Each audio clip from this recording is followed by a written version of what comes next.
aproveitando, assim, essas escolhas, né, para a escola, hoje, por exemplo, se fosse dar uma sugestão para as famílias que estão buscando a escola, né, eu vejo os desafios que são para poder encaixar na escola, encaixar no sentido, assim, encontrar a escola que a família julga que seria ideal no processo de inclusão, independente da idade. O que você sugeriria, assim, como abordar a escola, o que seria interessante perguntar, o que a escola fala que você pensa assim, poxa, esse não é o caminho, ou então esse é um grande caminho? Olha, eu acho que eu vou ficar devendo uma resposta robusta sobre isso. Eu acho que não tem uma resposta certa, mas talvez... Eu acho que não tem uma resposta certa, mas eu tenho algumas reflexões, né, que eu fui construindo nesse caminho aí, em ter uma criança com autismo, que é o João, e uma adolescente hoje com altas habilidades, que é a Sophie. E a gente teve que conversar com algumas escolas. A Sophie mudou de escola 3 vezes durante a pandemia, por causa de ansiedade de desempenho, por causa de falta de suporte para as características individuais dela. E depois, quando a gente achou uma escola bem tchulelê, bem assim, sabe? Todo mundo legal e tal, foi péssimo, porque... Pelo contrário, né? Todo mundo pensa assim, não, agora eu achei a escola certa. Não, para a Sofia não funcionou, porque as pessoas com altas habilidades, elas têm uma necessidade de serem... estimuladas, não é estimuladas, desafiadas, essa é a palavra. Desafiadas, né? Desafiadas, e isso foi difícil para ela quando ela estava numa escola em que o conteúdo era muito simples e que ela não conseguiu ali sentir esse desafio cognitivo, né? Mas o que eu diria, assim, que para mim faz mais sentido é o diálogo, sabe? Mas o diálogo verdadeiro. Quando você sente que você está sendo ouvido e que aquilo está gerando um impacto na transformação daquela escola. Porque não saber, muitas escolas não sabem, né? As escolas não sabem nada sobre neuroatipicidade de forma geral, embora elas lidem com isso o tempo todo. Isso é muito paradoxal para mim. Sim. Na escola da Sofia, por exemplo, me falaram assim, ela é a primeira aluna com altas habilidades. Aí eu falei, não é, com certeza. Ela não é a primeira aluna com altas habilidades que vocês têm. Tem 30 anos de funcionamento essa escola. Vocês não identificaram vários por aí. Vocês não identificaram vários, mas com certeza tiveram outros alunos com altas habilidades que tinham um perfil parecido com o dela, né? E que precisariam ser incluídos em algum nível e não foram. Então, assim, eu acho que o diálogo honesto e que você perceba que as pessoas realmente estão interessadas em contribuir para a inclusão daquela criança é o ponto central. Embora, como mãe, eu falo assim, eu não gosto da escola das crianças, eles estudam na mesma escola, Sofia e o João, não gosto. Eles falam, por que eles estão lá? Porque a gente tem limites de escolhas. Não é tão simples escolher assim. Você precisa escolher uma escola que você pode pagar, se for uma escola particular, né? Uma escola que atenda minimamente alguns requisitos, valores da família, né? Que esteja mais ou menos perto de casa. A logística faz toda a diferença. A logística faz toda a diferença. E dependendo de onde você mora, você não tem escolha. Isso nicha muito mais, né? Muito então, mais. Você começa a rastrear e identificar. Então, assim, foi o que eu fiz. E aí, a partir disso, entender que eu falo que todo autista precisa de boas terapias, um bom advogado e uma mãe barraqueira. Uma tríade perfeita seria uma boa definição. Entendeu? Entendi. Porque a gente precisa saber que existem lutas que não tem como abrir mão. Então, a escola é um dos lugares onde a gente mais vai encontrar conflito, porque eles não estão muito dispostos a ceder muitas vezes, né? Principalmente se eles não têm essa escuta ativa. Porque isso dá trabalho, isso gera custo, isso gera necessidade de capacitação dos professores e dos profissionais. E muitas vezes a escola não está interessada nisso. Então, assim, se a gente encontrar uma escola que escute, não importa se os professores não sabem, a gente ajuda, a gente ensina, a gente, sabe? A gente dá os caminhos. Eu penso muito assim da escola se colocar disponível, né? Uma escola disponível, eu acho que é um passo fundamental, estar aberto ali para assim, disponível para esse conhecimento que vem dos profissionais, da família. Eu acho que é um caminho fundamental. Para receber os profissionais, exatamente, né? Às vezes receber dentro da escola. Isso foi uma coisa que a gente teve dificuldade, que já podia ter acendido a bandeira amarela para mim, um alerta ali de que era uma escola difícil de diálogo, eles não quiseram receber os profissionais que atendiam o João, né? Então, assim, realmente a disponibilidade em aprender, em entender e em conversar, eu acho que é o principal. E para as escolas, se a gente tiver alguém aqui, né? Porque os professores, gente, a gente tem professores incríveis nesse país. O professor é muito mal valorizado, né? Sim. Muito pouco valorizado. E a gente vê os professores transformando a vida das crianças diariamente, porque eles estão horas e horas por dia com elas ali. E às vezes, muitas vezes, a única coisa que aquela criança tem é a escola. Quantas crianças vulneráveis? A minha madrinha, por exemplo, é professora de escola pública lá onde a gente mora. E eu lembro que no início do ano ela chegou e falou, um menininho, vou chamar ele de João também, o nome do meu filho, e falou assim, João, o pai é alcoólatra, a mãe esquizofrênica, e ele tá aqui, ele é autista, não fala, não lê, não escreve, e ela trabalha com alfabetização. Só que essa turma já tinha sido alfabetizada. Minha professora falou assim, Nana, eles me chamam de Nana, né, na família, Nana, como que eu posso alfabetizar esse menino? Me ensina. Aí ia lá pra casa e a gente ficava conversando.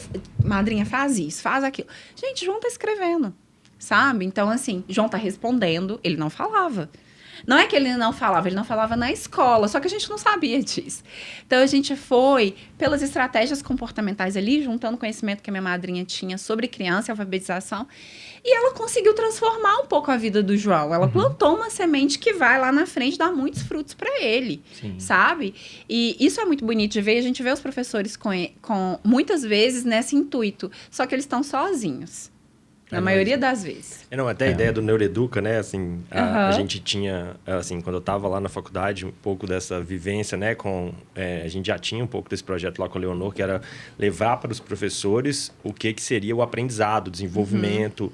E até, durante muitos anos da graduação, eu nem ia em congresso de medicina, eu ia em congresso de educação. E o que eu ficava chateado é que, quando eu ia no congresso de educação, tinha sempre personagens, pessoas importantes, assim, famosas desse meio, que às vezes faziam palestras engraçadas, às vezes até, em alguns casos, até muito repetitivas. Eu ia mais de um congresso, né, nesse meu jeito, né, assim, compulsivo de congressos. E aí, eu já sabia a piada que ele ia fazer e tal. Era agradável, tinha fotos bonitinhas e tal, mas eu não via ele capacitar as pessoas para um movimento. Era um ambiente mais, talvez até mais social, de confraternização, de estar com os amigos, do que necessariamente um ambiente que se modificava. E tinha muitos professores que estavam ali em busca de saber o que ia fazer com aquele jovem mais difícil e tal. E é claro que a gente sempre fala isso, né? Tem crianças que aprendem com a escola, tem crianças que aprendem sem escola e apesar da escola. Então, é verdade. Você pode pensar que, às vezes, nem todo mundo vai precisar de suporte da escola, não. A gente vê na pandemia lá o tanto de gente que aprendeu sozinho. O YouTube agora, então, que tem vídeo de tudo, né? Você vai se virar até bem, mesmo sem ir na escola. Só que a gente tem que pensar, e quem precisa do suporte? Como que esse suporte vai ser dado? Então, o professor, igual você comentou bem, ele lida com a criança todo dia, durante 5 horas. O terapeuta tem 1 hora com a criança por semana, às vezes. Então, ele precisa de muito mais capacitação, teoricamente, do que a gente da área de saúde. Só que aí o que acontece é que existe uma formação em educação que ainda usa o modelo clássico de aprendizagem mais dos desafios sociais e não tanto dos desafios, digamos, biológicos, das diferenças individuais. Isso é considerado até feio, por exemplo, as pessoas não gostavam do teste de QI, elas não gostavam de outras variedades. Eles têm muita resistência. Só que o mundo evoluiu e eu acho que a ciência tem cada vez mais aproximado para poder dar suporte a isso. Então, a gente, lembro lá, quando eu trabalhava fazendo os projetos, né, indo nas escolas, a gente dava palestra na escola mesmo. Quando eu ensinava sobre memória, então eu falava, gente, tem vários experimentos que mostram como que a memória é feita, ou mesmo os experimentos de estimulação, né? Ou seja, uma criança mais estimulada lá num berçáriozinho vai ter muito mais plasticidade, né? E mais chance de ter um bom desenvolvimento que a criança que ficar num berçáriozinho com nenhum brinquedo na sala, com ninguém fazendo nada com ela, só largando os meninos lá para poder ficar engatinhando no colchão. E aí, mas isso não era útil na pediatria, propriamente dita, isso era útil na escola. Exatamente. E esse conhecimento não chegava para eles, e quando chegava, eles também não tinham essa habilidade de desenvolver. Então, eu acho que até eu ficava surpreendido. Os professores eram muito engajados em aprender. O professor é o bicho mais engajado que interessado existe. demais. Gente, é muito bonito de ver, tá? E eles falam muito isso. Ser professor não deveria ser por amor, mas a verdade é que eles são muito apaixonados. Mas não são valorizados e não recebem a contraprestação financeira, né? Pelo tanto que eles se dedicam. Mas toda vez que a gente faz evento para professor, é uma loucura. A palavra é loucura. Sim. Porque eles querem muito aprender. Buscando isso é muito bonito. Buscando aprendizado. E eu acho que a capacitação de um caso, igual quando você tem lá o caso do João nessa turma, ou a da Sof, E isso faz com que aquele professor, se a equipe pudesse participar, igual eu vejo alguns pacientes, né, que as equipes, né, tanto terapeutas, né, psicólogos, fono, TO, que tem inserção na escola, que tem um diálogo com a escola, não precisa ir necessariamente dentro da escola, né? Mas o diálogo com a escola capacita a escola também. Então, a escola também pode pensar que tem um benefício de dialogar com as áreas, Sim. porque uma vez que esse caso teve sucesso e teve aprendizado, ele vai funcionar para outros futuros. Sim. Então, um professor que foi capacitado, ele vai atender depois 40 crianças atípicas, né?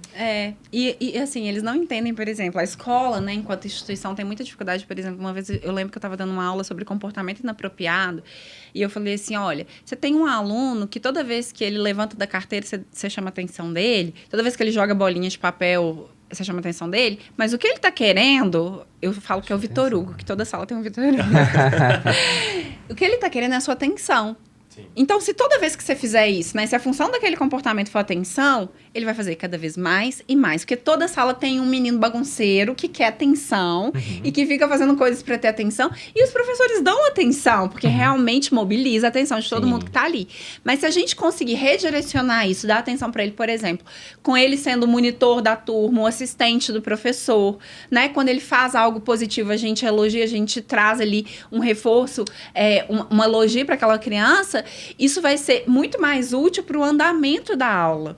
E quando eu consigo capacitar um professor sobre isso no Vitor Hugo, a gente diminui a quantidade de problemas ao longo dos anos para aquela escola. Então, as escolas também, elas, né, se elas tivessem essa consciência, elas perceberiam que é muito positivo ter essa troca com as equipes, né, receber as equipes, conversar com as famílias, porque é uma aprendizagem que eles vão levar para a vida, né, e até porque a gente vai falar mal desse Vitor Hugo aí que a gente está chamando, e depois ele vai virar, daqui a uns anos, talvez um Naldinho lá, Enaldinho, né, que chama, o youtuber. Exatamente. Um Enaldinho lá que ganha milhões, ganha né? milhões, tá lá, cheio de dinheiro, como? cheio de Vitor Hugo, como exatamente. você conseguiu? Quem conta esse caso muito bom no livro lá, Fomos Maus Alunos, do Rubem Alves e do Dimenstein, que tem uma coisa que eles estão conversando, né? É um livro que eles vão bater num papo, um livro super interessante. E o Rubem Alves fala que ele, né, só virou escritor e tal, porque ele deu errado, que ele queria ser médico e tal, ou pianista. Pianista.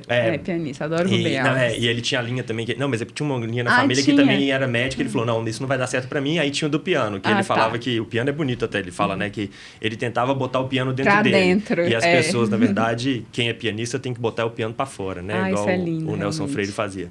E aí, o Dimenstein uma vez a mãe dele estava lá, ele estava no lançamento de um livro, e aí tinham 2 freirinhas na fila lá, que eram freirinhas da escola que ele estudou e tal. E aí as pessoas viraram para ele, a mãe foi lá conversar com as freiras e tal. Vocês vieram no lançamento do livro do Gilberto e tal? Ela falou, não, a gente veio conferir, é ele que era o Gil Babão da escola. Ou seja, era uma coisa tão né, assim, desprestigiada na escola, né, o comportamento do jovem, que depois, quando ele cresce, gera até uma questão de, será que é ele mesmo? Vou vir conferir se é a mesma pessoa.